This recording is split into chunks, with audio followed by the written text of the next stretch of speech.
My name is Ponciano Almeida. I'm a choreographer. I've been living in England for 12 years and I come from a small town in São Paulo, Brazil called Guarani. Guarani Dance Company was founded by me in 2008 in order to explore and expand my work as a dancer and as a choreographer.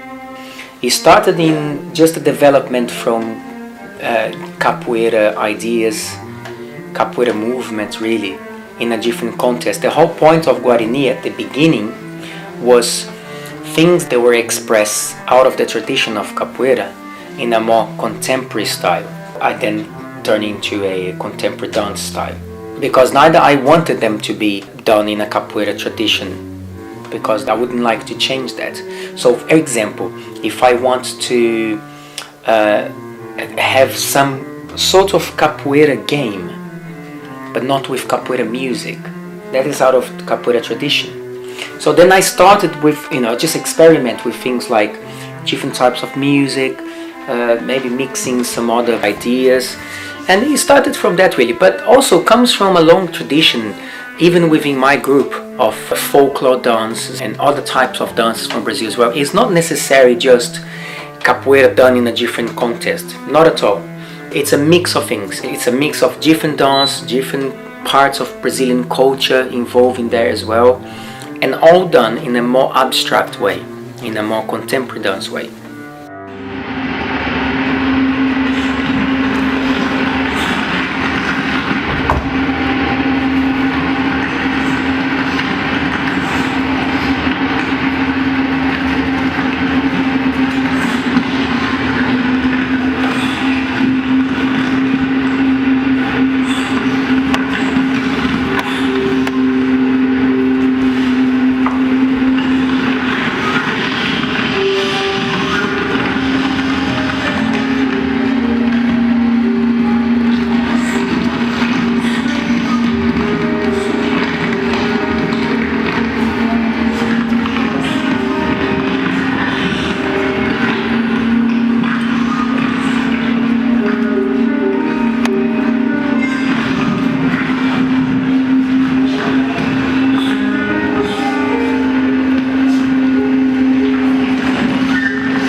There is definitely a style emerging now, or becoming more concrete now. I'm a very young choreographer, so I'm still open, for letting go to different directions and exploring a little bit. However, there are some directions that I know I definitely don't want to go, at least not for now. So I know what sort of style it's coming out of the movements, out of the physicality of the dancers, but beyond that, out of my physicality. So when you look what I have done with Barish, that was definitely related to what he can do as a dancer. He's very flexible, he's very strong. So I wanted to unify things that demands of your flexibility with strength at the same time. Yeah, and then straight away, you see the way your head naturally went like this because of you kicking the leg. Should go into this and should go into this. Yeah. Now, you go. Correct what you do so far. Yeah.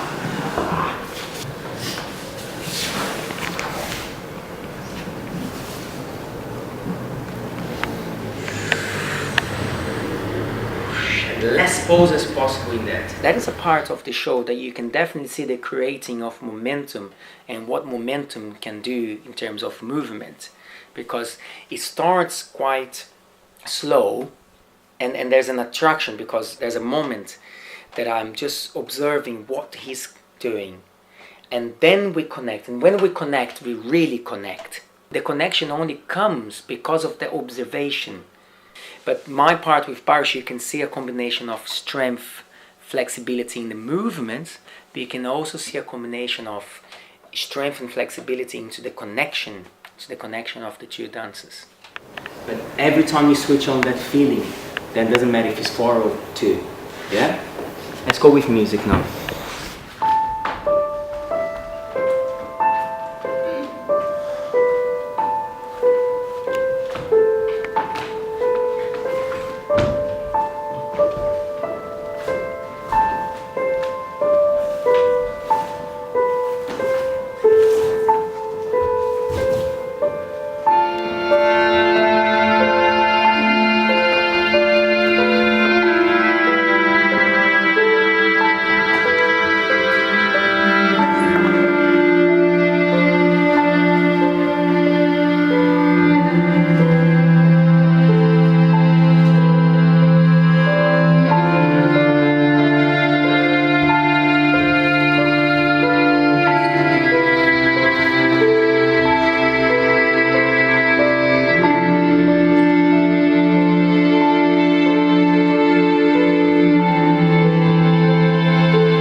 Roda-Moinho was the last piece that I created with my company. Roda-Moinho is windmill. And the idea started with me thinking about external forces that can create momentum. So obviously, windmill, if there is no wind, it doesn't move, it's just there. But the wind is a different force, from, in that case from nature, that is creating a movement. And that is really just a starting point. The actual metaphor of the windmill in relation to movement is a starting point for dealing with things like what emotions can do in terms of moving the body, or situations in your life, or nevertheless nature. What forces can that do to the body, to create momentum? So it's about the creation of momentum and what momentum can then transform into. Obviously in capoeira that is very important, because a momentum can be created to attack, can be created to avoid. And avoidance is quite an important part of Roda-Moinho as well. You see a lot of parts of Roda-Moinho, it's moving away from something. That's creating avoidance into the piece. Most of what you see in Rodamuinho, it was created out of improvisation. Me improvising with the dancers, and the dancers obviously creating on top of the idea that I was developing. This here is okay, and here more behind, and then that's like you sit in your hand there.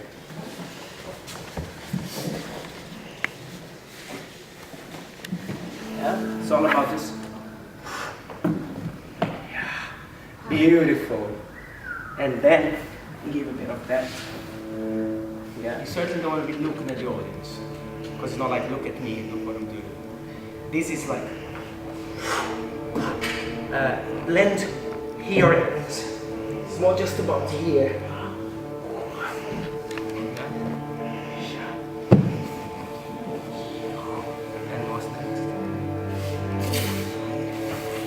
However, I was careful to try to keep this idea of when a feeling comes, I then improvise. Not totally with a blank canvas, you know. So a thought or a feeling or a memory or a smell or a sound. So again, like the windmill, creating a movement, a sound would then lead me to create a movement. I mean, these are pretty basic ideas of choreographing anyway, but maybe is the way I developed it all that has some importance, or maybe have no importance at all, but maybe have some importance. The initiation is pretty basic, the ignition of the movement is pretty basic, but maybe what came after it's slightly more complex.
strong influence in my career with the contemporary dance scenario in Brazil was all to do with Afro-Brazilian dance.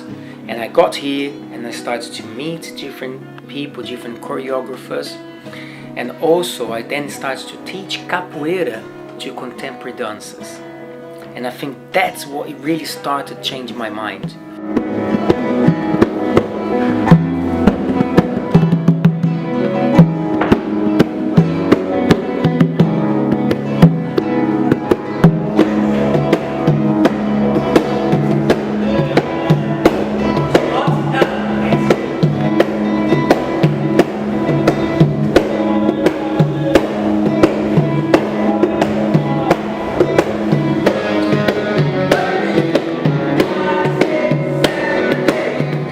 I started to think, why do these dancers, why do they want to learn capoeira? Is it just they want to experience a different movement? What is it about capoeira that may be appealing to dancers, apart from the physicality?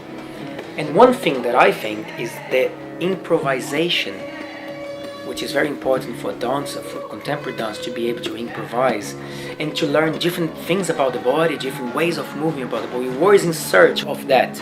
And of course, improvisation is the biggest deal in capoeira. All you've learned all your life as a capoeirista is how to improvise, because whatever you practice, when you actually get to perform, to play, as we say, play capoeira with someone else, it always has to be done in an improvised way. It's always very fresh, always very much in the moment. What happens there, it happens there. So you can learn sequences to help you to deal with the situations later in the capoeira roda.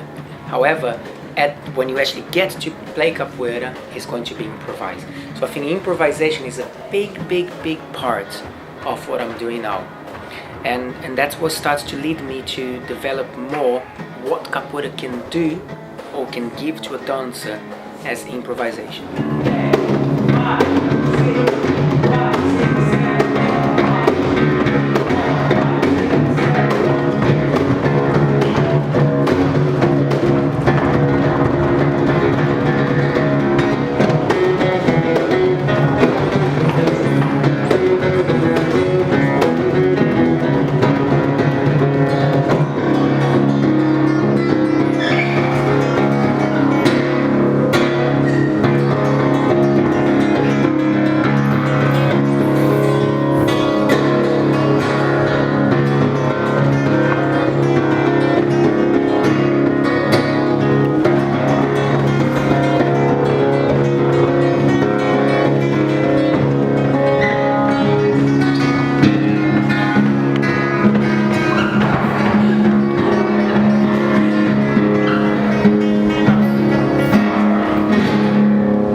part is actually an interesting one because it's probably the more surreal part for me. That actually came from an image that I had in my head. Next to each other. All I could see. Play music, finish your carry on. Yellowish dark room, sandy feeling to a room, maybe like an old bar or something like that, empty, with some old chairs, and the dancers are sitting down, and they get up and dance. Now, they're not dance for an audience. It's almost like we go out in some sort of like an old tango club or something like this, but there's no one there, just the dancers. And we get up and we dance, maybe for us, maybe just for ourselves, or maybe for just the other people that are there. And then we do our thing and we sit down again, and then someone else goes. So I had this image and I didn't know what really to do with that. So I thought I used that image with the idea of them exploring more their individuality. So let me try something with you. Maybe something that goes like this, and then enter position. Come out of that on the floor. Come out of that. Yeah.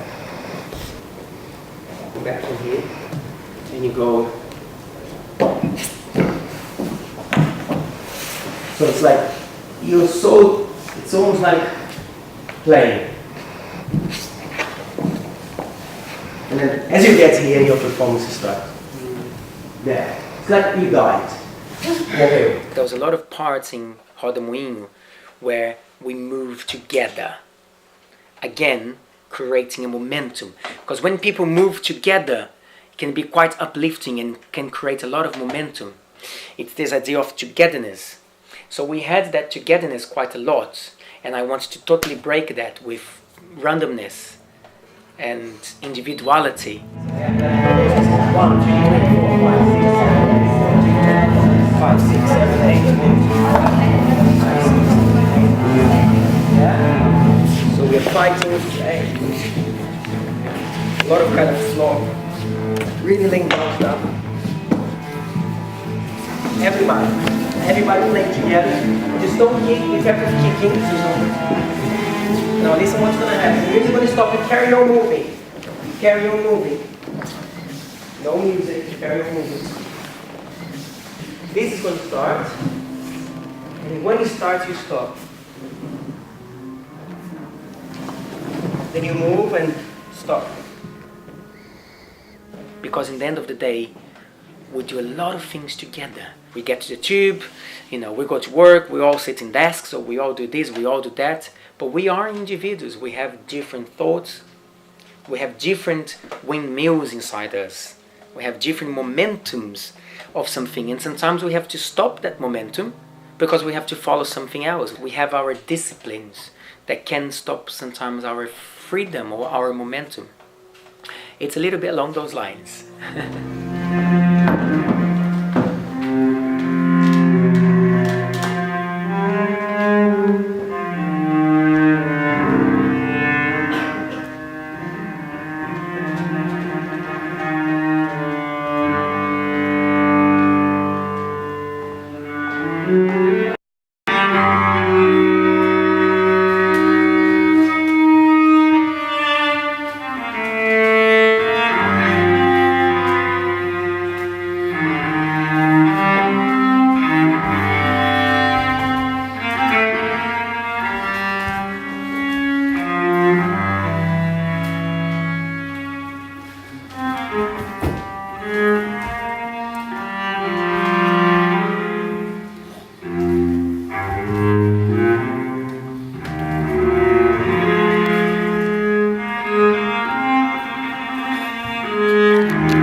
One of the most powerful things about dance, and dance being an art form, is the fact that it can really touch people in so many different ways.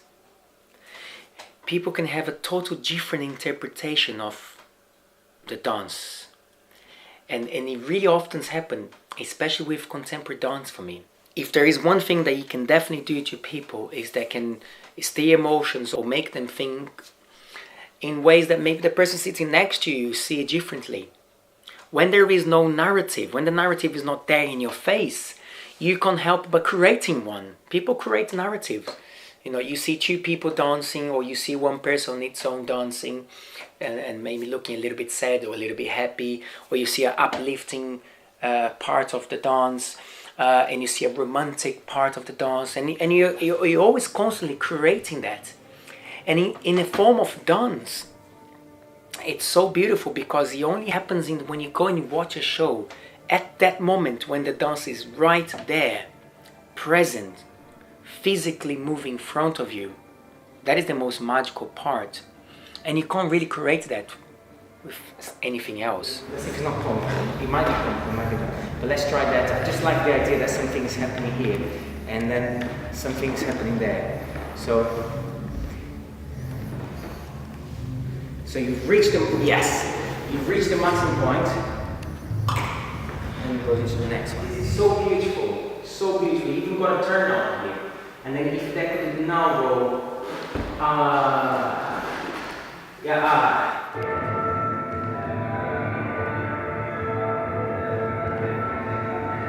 When people often ask me, oh, but what did you try to say in that show? I'll say, you answer that question to me. You know, what did you think I was trying to say? What did you feel in that show? I mean, you watch some dance nowadays, and there's a feeling that you get. You know, you watch some piece of Pina Bausch and you get a feeling that you could possibly create that feeling only with that dance. That feeling that you can almost sometimes not describe when you see something abstract. You're being sometimes forced to create a narrative that you never even thought about because you've never seen anything like it. A picture is a picture. You look and there you go.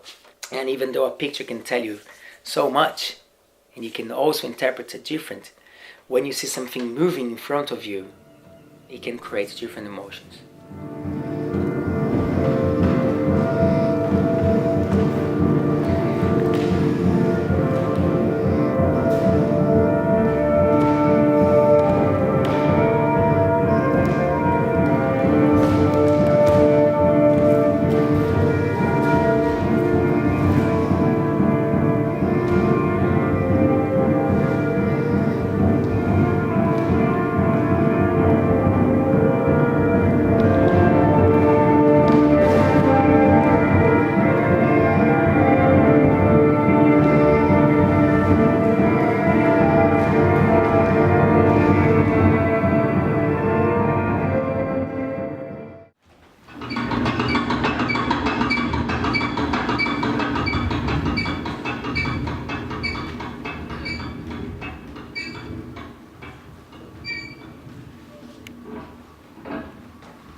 was commenting with someone the other day who was in my house, a capoeirista, and we went training. And then afterwards, he was talking to me about grading and becoming a recognized capoeirista.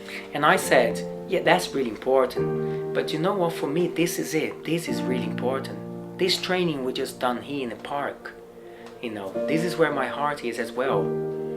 And he suddenly understood. He went, yes, grading is very important, but what we really love doing is this. When you start, our dream first is to become a dancer. The happiest moment of the company, the show, of course, the day of performance is extremely exciting, but we adore the studio moments when we're in the studio rehearsing, stretching, working with the body, above the dreams of taking to a theater, a big theater, and being sponsored by a big company or making lots of money. Above all of that, I think the dream really is to carry on dancing.